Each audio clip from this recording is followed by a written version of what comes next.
Bom dia, pessoal. O meu grupo ficou com Valon e ele é composto por mim, Daniele, por Márcia, por Pedrina e por Caroline.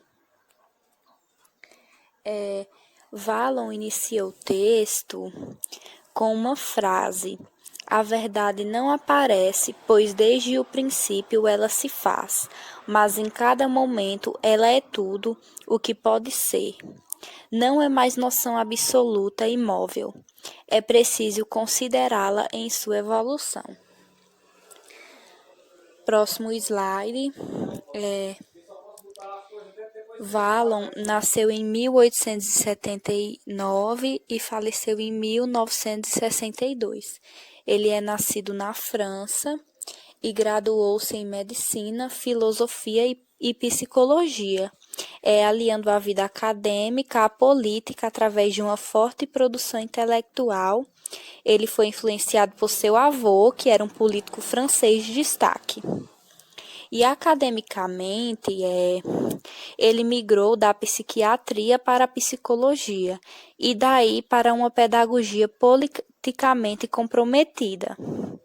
E ele, ao buscar compreender o psiquismo humano, destacou-se por oferecer uma nova maneira de pensar o homem, dedicando sua atenção à criança por acreditar que através dela é possível ter acesso à gênese dos processos psíquicos. E ele também conduziu seus estudos com foco na inteligência e no desenvolvimento infantil integral, nas dimensões afetivas, cognitivas e motoras. E tecendo as críticas às concepções que produzem a uma dessas dimensões o desenvolvimento humano. No próximo slide, tem a parte das teorias e interfaces dele, que a construção teórica de Valon busca conhecer o adulto por meio da criança. E através de uma perspectiva psicogenética, sugerindo que o estudo do desenvolvimento infantil adote a criança como ponto de arranque, na medida em que a compreensão de um adulto implica conhecer a criança, ou seja, compreender uma função psíquica e conhecer-lhe a gênese. Ele ampara-se na psicologia genética, portanto, para entender a origem dos processos psíquicos, sendo o psiquismo compreendido desde suas raízes orgânicas e situada dentro de suas determinações socioculturais. Ele defende ainda que, ao realizar estudos que buscam compreensão do homem, devem-se resgatar conhecimento de outras áreas como a antropologia, a psicopatologia, a neurologia e etc., viabilizando a apreensão das pessoas por completo. E o método de desenvolvimento dele envolve o estudo das condições materiais do desenvolvimento da criança, trazendo um novo olhar para a psicologia. E ao estudar as contribuições de Valon, Merani, que eu acho que é assim, gente, o nome do homem que tem no texto, ele destaca que Valon representou as possibilidades de um novo olhar para a psicologia, de maneira a não desvincular teoria e prática, em que esta última estaria fundamentalmente aplicada à pedagogia. E ele diz que sua abordagem revela a necessidade de considerar a pessoa como um todo. E a partir disso, fundamentou suas ideias em 4 elementos básicos que se comunicam o tempo todo, que é a afetividade, o movimento, a inteligência e a formação do eu como pessoa. Bom dia, gente. Dando continuidade ao trabalho. Afetividade e inteligência. Valon, com a sua teoria pedagógica, ele vai vir dizer que o desenvolvimento intelectual envolve muito mais do que um simples cérebro. Ele vai além disso. ele vai dizer que a relação que o ser humano tem com o meio é de extrema importância, isso tem que incluir. Ele vai sempre relacionar, né, com o desenvolvimento infantil. Ele vai vir dizer que o desenvolvimento do pensamento infantil é marcado por descontinuidades, crises e conflitos, né? Tais transformações essas vão ser muito importantes porque vão ajudar a revelar os traços do caráter e da personalidade da criança. Vem dizendo que esse momento envolve diversas mudanças no comportamento, né?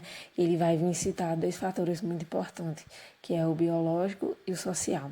Ele vai dizer que esses dois fatores entram em conflito, mas também que ajudam a desencadear, de certa forma, a formação do pensamento e da inteligência da criança. Pode passar. Frente a isso, nessa teoria de Hallam, vai aparecer duas pedagogas que compartilham e simpatizam dessa obra, né? A primeira é Heloísa Dantas, da USP. Ela estuda a obra dela há mais de 20 anos, então ela concorda e também acrescenta. Ela vai vir dizer que a emoção é altamente orgânica, altera a respiração, os batimentos cardíacos e até o tônus muscular. Ela vai vir dizer que tais momentos de tensão e distensão ajudam sim o ser humano a se conhecer. Quando você está muito emotivo, quando você está triste, com raiva, você vai chorar. Quando você está numa crise de pânico, de ansiedade, sua respiração vai aumentar, seus batimentos, né, vão subir, sua pressão vai aumentar, baixar. Mas ela vai vir dizer que tais fatores esses ajudam sim o ser humano a se conhecer. Ela ainda vai acrescentar que sentimentos mais profundos, como a raiva, a alegria, o medo, a tristeza, têm uma função muito relevante na relação da criança com o meio, porque eles sempre vão frisar isso, a relação da criança com o meio. A segunda, né, Isabel Galvão, ela vai vir dizer que a emoção, sim, causa impacto no outro e tende a se propagar no meio. E ela vai dizer que a afetividade é um dos principais elementos do desenvolvimento humano. Postulado de Hallam, né, no que diz respeito ao desenvolvimento da inteligência, vai acabar surgindo uma crítica ao que Piaget disse, pois para Hallam ele dizia que a inteligência surge depois da afetividade, de dentro dela e conflituando com ela. Interdependência, né? Ele diz que para provar tal pensamento, o exemplo disso é quando os alunos começam a aprender mais quando gostam de tal professor. Por exemplo, se eu vou gostar mais do professor de português, então eu vou mais me interessar pela matéria de português, pelo que ele tem para trazer. Só que ele disse que apesar de ter essa relação de afetividade e inteligência andando junto aí, pode não ser uma coisa muito boa, pode passar. Ele vem dizer aqui, porém, a afetividade e a inteligência caminhando juntas pode levar a situações de dificuldade na aprendizagem escolar. Há comprometimentos afetivos que podem estar perturbando o funcionamento cognitivo.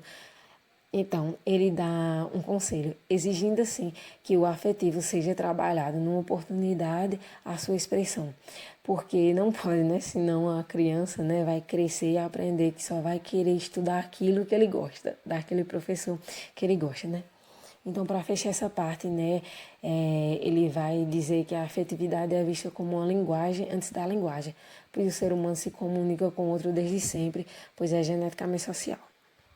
Ele ainda vai trazer os estágios de desenvolvimento, né, que ele vai dizer que tais estágios desse é separado por etapa e cada um deles tem uma características que ajudam a distinguir e diferenciar um do outro.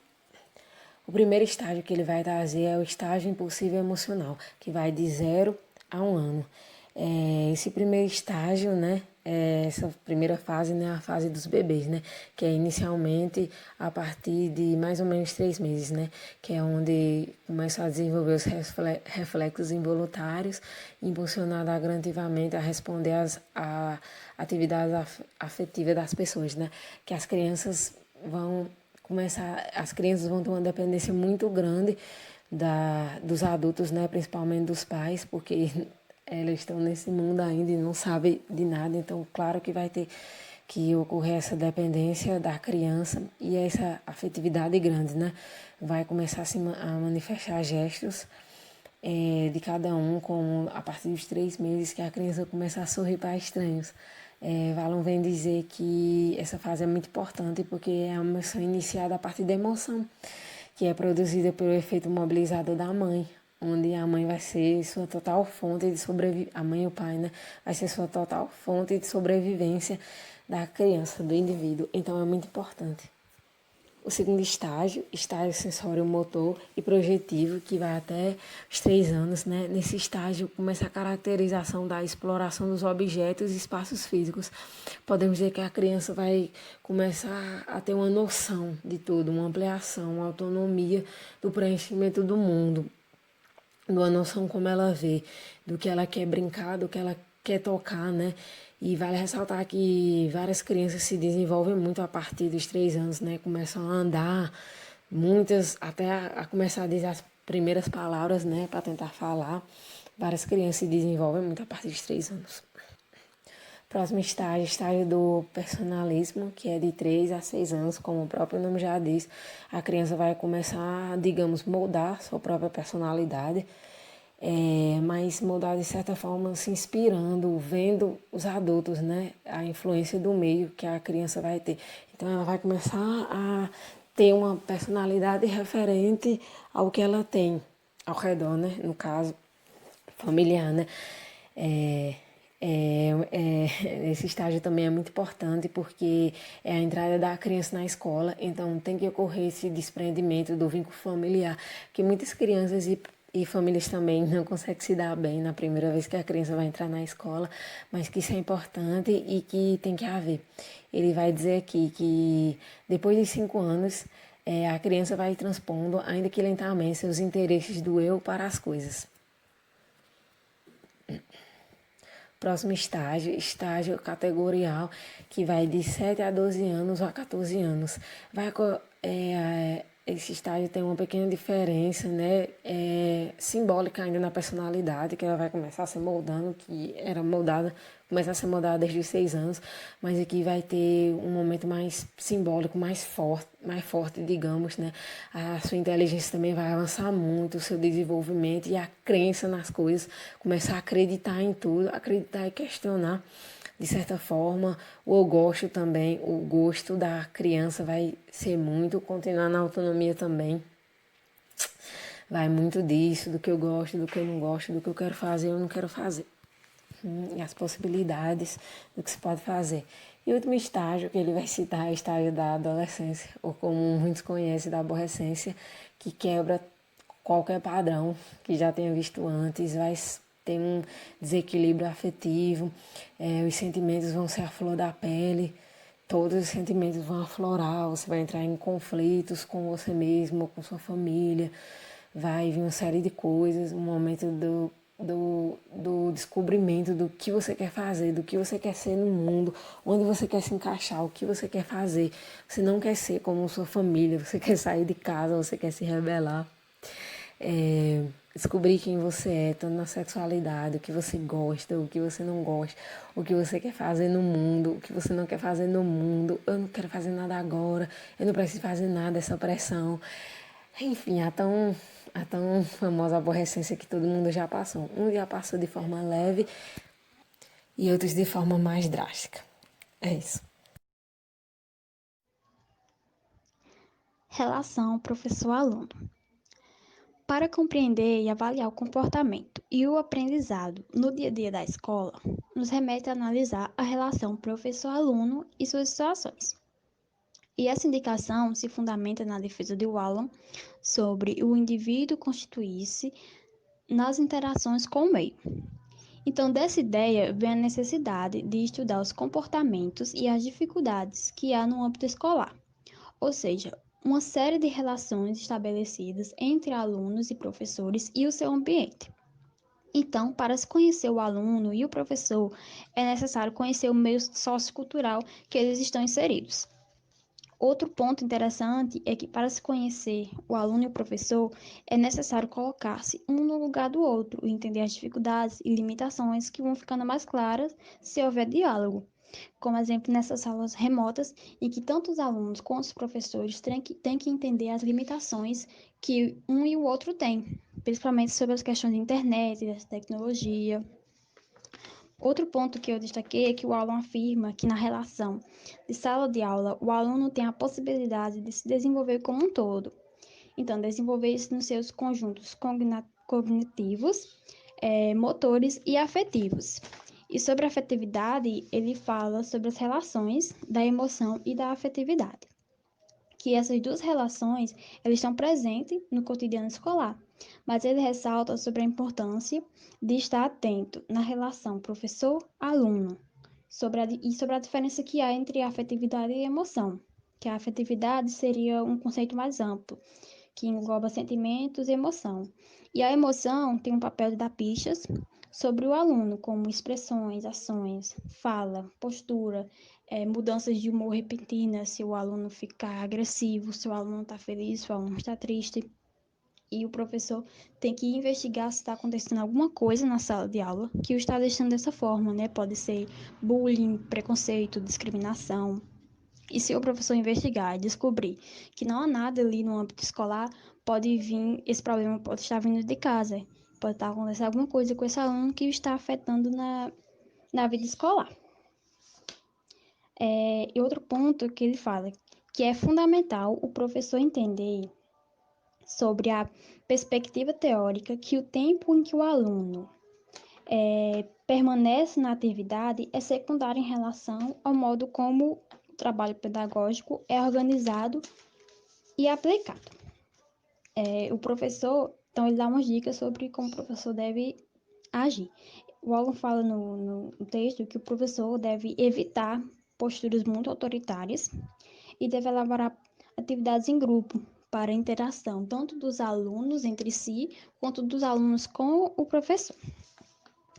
Agora, o papel da escola. A escola deve ser a expressão concreta da unidade adulto, criança e sociedade. Bom, a escola é considerada um importante recurso no desenvolvimento da criança e cabe a ela buscar uma ponte de equilíbrio entre o atendimento das necessidades e do desenvolvimento tanto da criança quanto da sociedade. A vivência na escola impõe ajustamento e desenvolvimento. Bom, o papel da escola não se limita à instrução, mas também à evolução e o desenvolvimento da personalidade da criança como um todo. Vai moldar a criança desde o ensino quanto a personalidade, enfim, e ao desenvolvimento. Bom dia, né? Vou falar agora sobre o projeto Lavagem Valon, né? E a educação e a teoria dele. Bom, esse projeto, né, foi criado em 1947 após a Segunda Guerra, onde Valon foi o protagonista do projeto elaborado para a reforma do sistema educacional francês. Então, essa reforma buscava amejar e adequar os sistemas educacionais à visibilização da sociedade justa e democrática, voltada ao favorecimento e desenvolvimento das aptidões individuais e da formação do cidadão, né? E que, por mais que tenha sido muito difundido e reconhecido como importante projeto, não chegou a ser impulsionado totalmente. Então, o que seria esse projeto, né? Esse projeto define o ensino em 2 graus e 3 ciclos, que, no caso, o ensino deveria ser gratuito para todos, nos 2 graus, e obrigatório dos 6 aos 18 anos. E oferecer a todos os alunos condições para o seu desenvolvimento intelectual, estético, moral, de acordo com suas aptidões, e só estas podem ser os seus limites. Deveriam ainda ser atendidas ao mesmo tempo as necessidades sociais e as aptidões individuais, ou seja, quando se emprega adequadamente as competições do indivíduo.